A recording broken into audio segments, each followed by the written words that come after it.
Imagine if you were me. I know it's hard, but just try it for a second, okay? Imagine you grew up in China, an actual authoritarian regime, where voting is never allowed, there is no freedom of speech, and you can get jailed and by criticizing the government or the leader of that party. You were told from the age of 5 that all your problems are caused by the West. People in the West are evil. The problem is not the dictator. The problem is the outsiders, people in the West. And then you leave that country. You actually come to the West, and then you met a group of people who are all about diversity, all about inclusiveness, and they say they really care about democracy, and they say they're good people. And then they turn around and they make excuses for China. They're so unwilling. They're unsure about criticizing the Chinese Communist Party. Or even worse, they romanticize the authoritarian regime. And to top all of that, they think that means you're a good person, you're being inclusive, you're embracing diversity. China has done such a great job at selling itself, their ideology, their authoritarian point of view to the rest of the world, especially people on the left. This is not about saving face. A lot of people say, oh, we'll let China say whatever they want. This is all about their pride. No, this is way more sophisticated than that. I'll give you an example. When I was a teenager in China, we were taught a lot about wars. And the only thing that I know, and this you can check with everybody who was born and raised in China. The only thing I know about the Vietnam War is this line. The Vietnam War was stopped not by the president, but by the press. That's what my history teacher told us. From the highest level of the Chinese Communist Party to an educator at the lowest level, they understand that in the West, in a democracy, the will of the people has a decisive power. While they understand the will of the Chinese people doesn't really have much sway on anything, really. You can't change the mind of the Chinese Communist Party's leaders by just saying no. They understand that's not the case in the West. That's why they pour so many resources, so much money into having this effective campaign globally. As you guys already know, BRICS nations have realized that this bargain of American domination was not always going to work out well for them. And that's the reason why they have sought out alternatives and tried to create different trade agreements and maybe even currency cooperative agreements with China, specifically to, at times, leverage their relationship that they have with the United States of America. You see how he frames China not as a hostile factor in the world of democracy, but as a neutral, stable alternative for sovereignty. You don't like the United States? Look towards China. They're not that bad. And what is BRICS anyways? It's not a liberation movement. It's a strategic alignment of very different regimes. Regimes like Russia, Iran, and China, to name a few. The worst authoritarian regimes that you can name. And this is a group for them to pursue their own interest. And what is their interest? It is not the interest of the people in China. It is not the interest of people in Iran or people in Russia. Their interest is the interest of those dictators and their greed for power. I mean, look at China's Belt and Road. What has happened under this new alternative? It is economic dependency.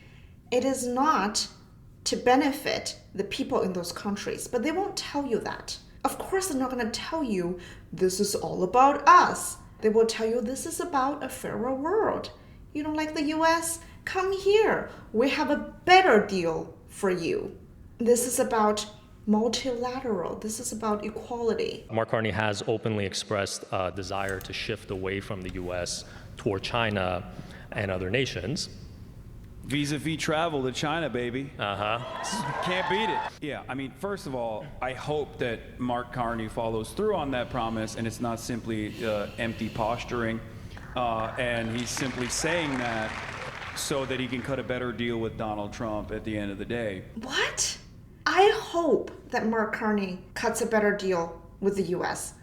I hope Mark Carney cuts a better deal with China, but that's not what's happening. Like I said here, the visa-free tourism in China from Canadians. Who do you think is benefiting from this deal? I'm not an expert in economy, but it doesn't take an expert to understand that all those Canadians who will be traveling to China because they believe that China is such a great place with advanced technology are going to spend their Canadian dollars there and therefore boost the economy in China. What do we get? Like, honestly. Because it is a matter of life and death. It's always been a matter of life and death for those in the global south because the liberal international order, the new world design post-World War II, was very quickly and very effectively developed as a way to whip up support in the Cold War against communism, against socialism. Notice how he said global south. It is a signaling word that is used by him, people who are in support of China and Russian government alike. Over the past year, the international landscape was marked by growing transformation and turbulence, and the law of the jungle and unilateralism went rampant. It's funny that he mentioned the rule of jungle. If you ask any Chinese person who was born and raised in China, they will tell you that they're very familiar with this term. Because we were all, as a nation, as kids, no matter where you are in China, we were all taught to believe that there's only internal interest, there is no internal friends. And what's funny is the way they taught that, I guess, ideology is by quoting out of context another British politician. And this is another classic thing that the Chinese government do. They love quoting Western figures and they love to take them out of context because they want to create this psychological effect that this is how they view the world and we have to keep up. When in reality, the international relations are much more complicated, as you all know. It's much more layered. And yes, occasionally it is an alignment of ideology, not just interest. It took me, I think, 20 years to realize that's a hallmark of a dictator's mindset. Because all the authoritarian regimes, they would only go so far to help each other, like, a quick example between Iran and China. China didn't really come to their rescue when Iran needed them. So when it comes to the relations between authoritarian regimes, yes, it is the rule of the jungle. And he is here to tell the rest of us that we should not do that. Xi Jinping has put forward the Global Governance Initiative, or GGI, following the 5 principles of sovereign equality, international rule of law, multilateralism, the people-centered approach, and real actions, with a view to jointly building a more just and equitable global governance system. The Global South is rising collectively. The global governance system should also stay up to date to give more prominence to the voice. And this is where I think things really get interesting. And the reason that they're able to appeal people on the left, especially people in Europe, is because they know exactly what would make you tick. They know exactly what you want to hear, and they say those things.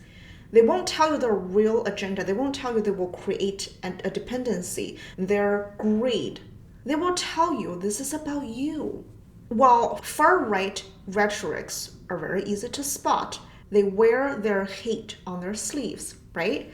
It's so easy to call them out.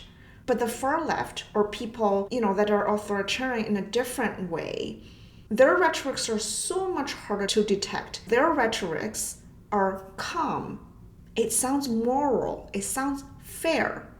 And how can you say no to a win-win strategy? How can you say no when they say it's a more just world that we're leading you into? And it's dangerous because it's so deceiving.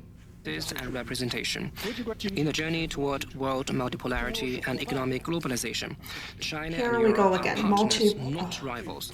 The war on the West was originally fought by the communists against the West. How you see the world is shaped by what you are exposed to in accordance with this story that they're creating. What is that story? The story is that the West is the source of all evil. It's really sad that human egos prioritizes identity over humanity. When people like me, people who have survived communism, people who have first-hand experience dealing with, or rather, suffering from the far left, when we talk, we offer an alternative world experience. And that is, the West is not all source of evil. There is actually real evil out there. But I would be an inconvenient existence for those people who believe otherwise. They will get offended, and they cannot handle the fact that people like me exist and we have something to offer here. And it's really sad. What happens is that very carefully constructed illusion that they've been training your perception through collapses like a house of cards.